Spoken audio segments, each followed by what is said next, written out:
asnjë njeri prej se ekziston bota e derisa të ekzistoj bota, nuk mundet me thonë unë si nënshtrojmë ligjet të Zotit, që është ligji i sprovës.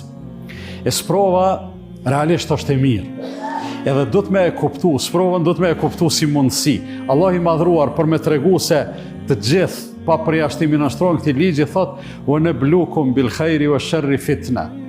Ne ju sprovojmë, ju qesim në sprovë, pa dyshim, edhe me të mirë, edhe me të keqe, edhe me të këndshme, edhe me të pakëndshme. Nga njerë dikush me ndonë se vetëm ato të këqijat, vetëm ato të dhimbshmet janë sprova.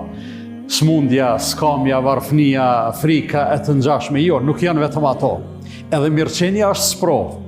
Por në këto dy lloj sprovave, në të këndshmet edhe të pakëndshmet, njeriu duhet të gjendet me reagimin adekuat edhe të përshtatshëm. Të të këndshmet, njeriu duhet me kon falëndërues edhe mirënjohës.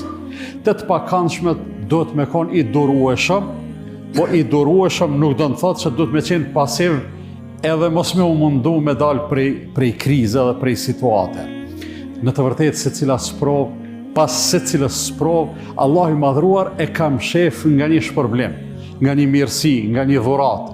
Pa e kalu sprovën, atë dhurat edhe atë mirësi nuk mundesh me e marë, por nëse e kalon, atëherë je faqebardh para Allahut fuqiplot, po njëkohësisht je faqebardh edhe në jetën e kësaj bote, edhe je fitimtar me shpërblimin të cilin Allah i madhruar e ka përgadit për të sprovuarit.